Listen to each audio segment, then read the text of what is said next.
بسم اللہ الرحمن الرحیم۔ قرآن کیسے پڑھیں، اس کورس میں آج ہمارا چوتھا لیکچر ہے۔ پچھلے لیکچر میں ہم نے حرکات کا بیان شروع کیا تھا، آج انشاءاللہ اس کا آگے والا حصہ مکمل کریں گے۔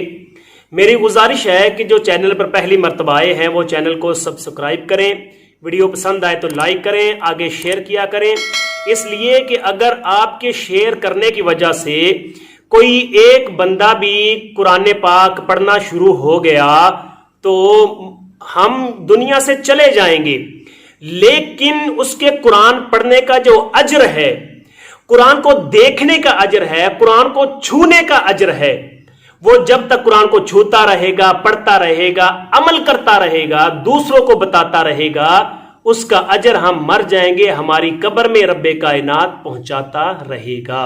چلیں اپنے لیکچر کی طرف چلتے ہیں۔ بسم اللہ الرحمن الرحیم۔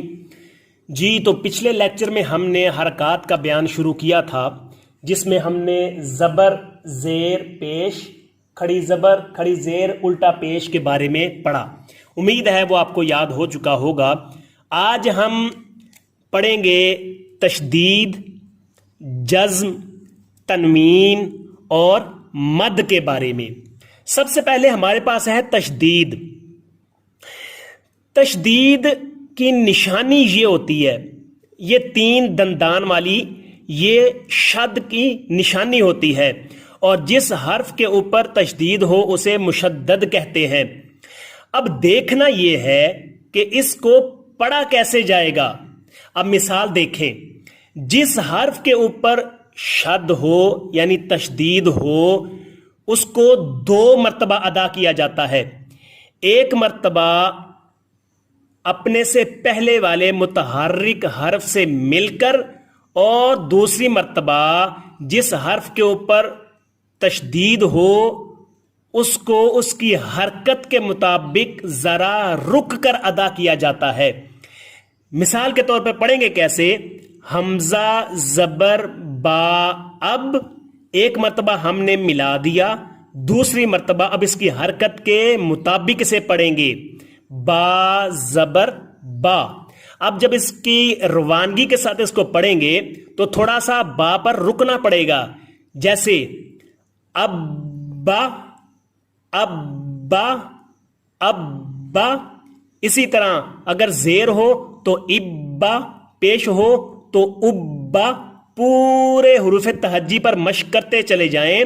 اسی طرح اتا، اتا، اتا۔ اسی طرح اسا، اسا، اسا۔ اسی طرح اجا، اجا، اجا۔ اسی طرح پورے حروف تہجی پر ہم مشق کو کرتے چلے جائیں گے۔ تو دوسرے نمبر پر ہمارے پاس ہے جزم۔ جزم کی نشانی یہ ہوتی ہے، جس حرف کے اوپر جزم آ جائے اسے ساکن کہا جاتا ہے۔ اب دیکھنا یہ ہے کہ جزم کو پڑھا کیسے جائے گا۔ مثال دیکھ لیں، جس حرف کے اوپر جزم ہو اس کو اس سے پہلے والے متحرک حرف سے ملا کر ادا کیا جاتا ہے، جیسے حمزہ زبر با، اب۔ اگر یہاں زیر ہو، حمزہ زیر با اب، حمزہ پیش با اب، اب، اب، اب۔ اسی طرح پورے حروف تہجی پر مشق کرتے چلے جائیں، جیسے حمزہ زبر جیم اج، حمزہ زیر جیم اج، حمزہ پیش جیم اج، اج، اج، اج، ات، ات، ات، اس، اس، اس، اق، اق، اق۔ اسی طرح پورے حروف تہجی پر مشق کرتے چلے جائیں، انشاءاللہ آپ کے جو الفاظی ہے وہ پکی ہو جائے گی، اور قرآن پاک میں جہاں بھی جزم آئے گی آپ کو پریشانی نہیں ہوگی۔ یہ تو تیسرے نمبر پر ہمارے پاس ہے تنوین۔ 2 زبر، 2 زیر، 2 پیش کو تنوین کہا جاتا ہے، اور جس حرف کے اوپر تنوین ہو اسے منون کہا جاتا ہے۔ اب دیکھنا یہ ہے کہ ان کو پڑھا کیسے جائے گا۔ مثال دیکھیں، کہ با کے اوپر دو زبر ہے تو اس کو پڑھیں گے با دو زبر بن، با دو زبر بن، با دو زیر بن، با دو پیش بن۔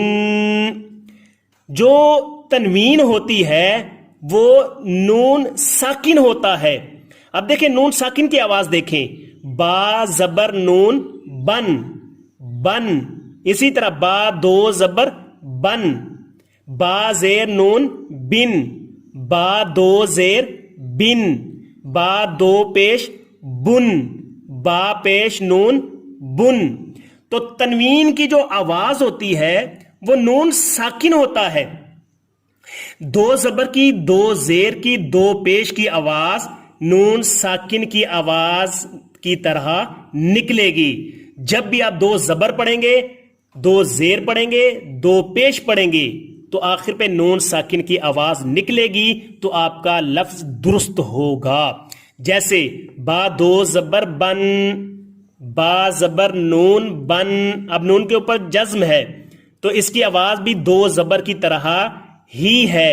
اسی طرح کہا گیا کہ تنوین جو ہوتی ہے وہ نون ساکن ہوتا ہے، تو جب بھی پڑھیں گے با دو زبر بن، با زبر نون بن کی آواز ہوگی۔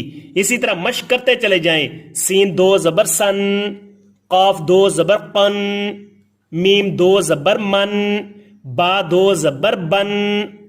اسی طرح مشق کرتے چلے جائیں، تنوین انشاءاللہ پکی ہو جائے گی۔ تو جب لفظ پکے ہو جائیں تو پھر کبھی بھولتے نہیں ہیں۔ اسی طرح ہمارے پاس چوتھے نمبر پر ہے مد۔ مد کی یہ نشانی ہوتی ہے، اور جس حرف پر مد ہو اس کو کھینچ دیا جاتا ہے، لمبا کر دیا جاتا ہے۔ تو لمبا کتنا کرنا ہے؟ بعض اوقات 5 حرف کے برابر لمبا ہوتا ہے، بعض اوقات 4 اور بعض اوقات 3 کے برابر۔ جس طرح ہمارا مد کا بیان شروع ہوگا ہم انشاءاللہ اس میں دیکھیں گے کہ کون سی مد ہے جس کو ہم نے 4 حرف کے برابر لمبا کرنا ہے، کس کو 3 کے برابر، کس کو 5 کے برابر۔ اسی طرح ہم ایک مثال دیکھ لیتے ہیں۔ دیکھیں میں نے لکھا ہے یاسین،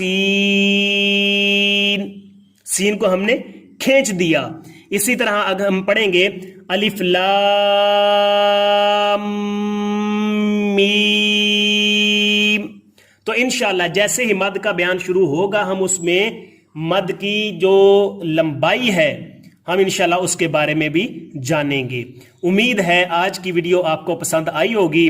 میری گزارش ہے کہ جو چینل پر پہلی مرتبہ آئے ہیں وہ چینل کو سبسکرائب کریں، ویڈیو کو لائک کریں، اور جو پچھلے لیکچر ہیں 3 ان کو لازمی فالو کریں۔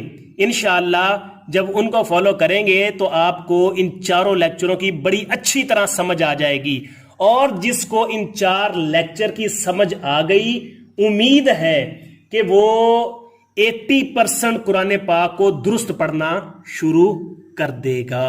اللہ رب العزت میرا اور آپ کا حامی و ناصر ہو۔ السلام علیکم ورحمۃ اللہ وبرکاتہ۔